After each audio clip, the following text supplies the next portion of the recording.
வணக்கம், welcome to Chitra Murali's kitchen. இன்றைக்கி என்ன ரெசிபி பார்க்க போகிறோம் அப்படின்னா, பீன்ஸ் போட்டு சாம்பார், அப்புறம் சேப்பங்கிழங்கு ரோஸ்ட் அதை தான் பார்க்க போகிறோம் ஃபஸ்ட்டு. ஸோ அதுக்கு வந்து அடுப்பில் கரிச்சட்டி வச்சு நல்லெண்ணெய் விட்டுருக்கேன். அதை நல்லா காஞ்செடுத்து முதல்ல பீன்ஸை வந்து வதக்கிக்கலாம். கடுகு, 2 வெந்தயம், சின்னதாக ஒரே ஒரு தக்காளி, பீன்ஸ் வந்து ஒரு 5-6 பீன்ஸு, கொஞ்சம் கருவேப்பிலை, மஞ்சப்பொடி கொஞ்சம், கொஞ்சமாக தண்ணி விட்டு பீன்ஸை வேக வச்சுக்கலாம்.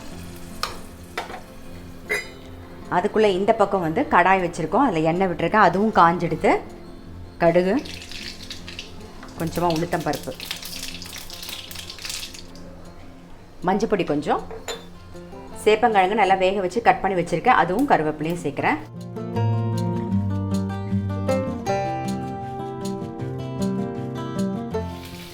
தேவையான உப்பு, அப்புறம் காரம், ரெட் சில்லி பவுடர் சேர்க்குறேன். கொஞ்சம் பெருங்காயப்பொடி,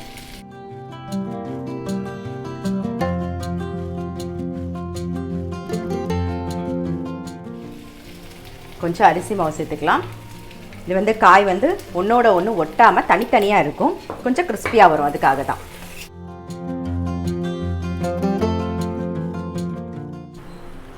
பீன்ஸ் நல்லா வெந்தெடுத்து இப்போ வந்து ஒரு சின்ன நெல்லிக்காய் சைஸில் புளி கரைச்சி வச்சுருக்கேன், அதை விடுறேன். சாம்பார் பொடி சேர்த்துக்கலாம். ஒரு 2 ஸ்பூன் சாம்பார் பொடி சேர்ந்து ஒரு கொதி வரட்டும். கொஞ்சம் உப்பு சேர்த்துக்கலாம். அப்புறம் எப்பயும் போல் கொஞ்சோண்டு வந்து வெல்லம், இது புளியோட எருப்பு எடுக்கிறதுக்காக. எல்லாம் சேர்ந்து நல்லா ஒரு கொதி வரட்டும்.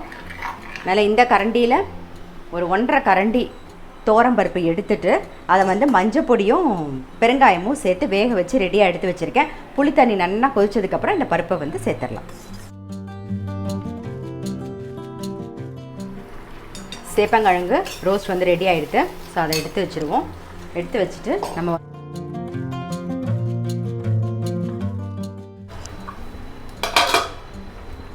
இதுக்குள்ளே இந்த பக்கம் வந்து புளி தண்ணி நல்லா கொதிச்செடுத்து சாம்பார் பொடியும் புளி தண்ணியும் சேர்ந்து வேக வச்ச பருப்பை சேர்த்துடலாம். தோரம் பருப்பு வேக வச்சது அது சேர்த்துருவோம்.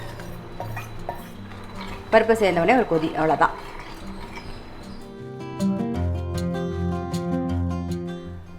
இப்போ பீன்ஸ் சாம்பார் வந்து ரெடி ஆகிடுது. ஸோ அதை இறக்கி வச்சிடலாம். சாதம் வச்சுருவோம் இந்த பக்கம்.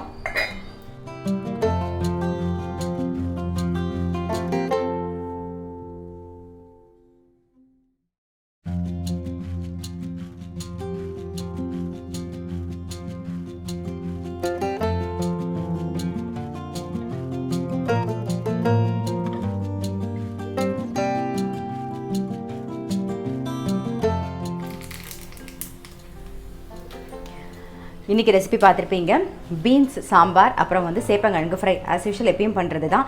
பீன்ஸ் தான் போட்டு நீங்கள் சாம்பார் ட்ரை பண்ணி பார்க்கலன்னா கண்டிப்பாக ட்ரை பண்ணி பாருங்கள். ஏன்னா பீன்ஸ்க்குன்னு ஒரு தனி வாசனை இருக்குமா, ரொம்பவே நல்லா டேஸ்ட்டாக இருக்கும். ஸோ கண்டிப்பாக ட்ரை பண்ணி பாருங்கள்.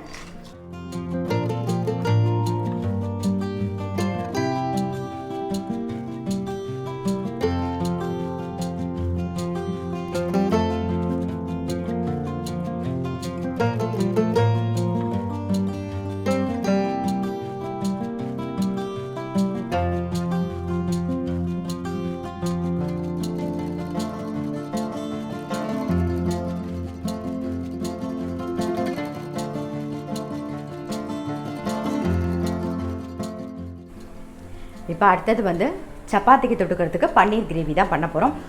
வெங்காயம் பூண்டு எதுவும் சேர்க்காமல் பண்ண போகிறோம். அதுக்கு அடுப்பில் கடாய் வச்சு எண்ணெய் விட்டுருக்கு, அது காஞ்சின்னு இருக்கு.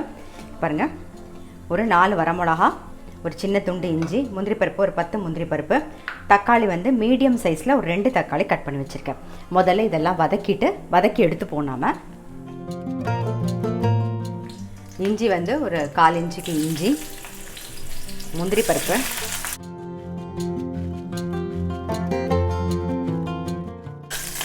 தக்காளி,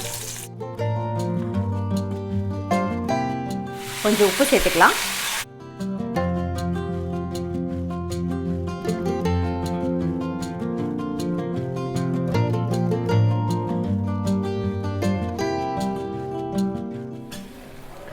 தக்காளி நல்லா வதங்கி எடுத்து பாருங்கள். ஸோ ஆஃப் பண்ணிடுறேன். கொஞ்சம் ஆறட்டும். ஆறுனதுக்கப்புறமா நம்ம அரைச்சி எடுத்துக்கலாம். தக்காளி, முந்திரி பருப்பு, வரமிளகா, இஞ்சி வதக்கி வச்சுருந்தது நல்லா அரைச்சாச்சு. இந்த பக்கம் வந்து கடாயில் நல்லா 1 டேபிள் ஸ்பூனுக்கு மேலே வெண்ணெய் போட்டிருக்கேன். அது கொஞ்சம் காயட்டும். சீரகம் வந்து ஒரு 1/2 டீஸ்பூன் சீரகம், மஞ்சப்பொடி, ஏற்கனவே வரமிளகா சேர்த்துருக்கோம். ஸோ ரெட் சில்லி பவுடர் கொஞ்சமாக ஒரு 1/4 டீஸ்பூனுக்கு ரெட் சில்லி பவுடர். இப்போ அரைச்ச விழுதையும் சேர்த்துடலாம்.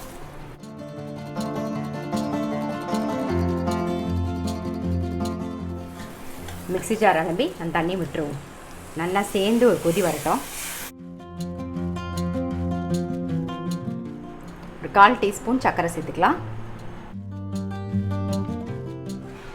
நல்லா கொதிச்சிடுது. இப்போ வந்து கரம் மசாலா ஒரு 1/2 டீஸ்பூனுக்கு சேர்த்துக்கலாம். கட் பண்ணி வச்ச பன்னீரையும் சேர்த்துருவோம்.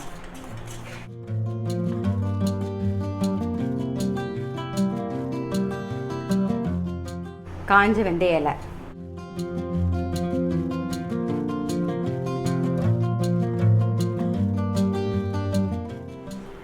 நல்லா கொதிச்செடுத்து கொத்தமல்லி தூளும் மேலாக. அவ்வளோதான், நம்மளுடைய பன்னீர் கிரேவி வந்து ரெடி ஆகிடுது.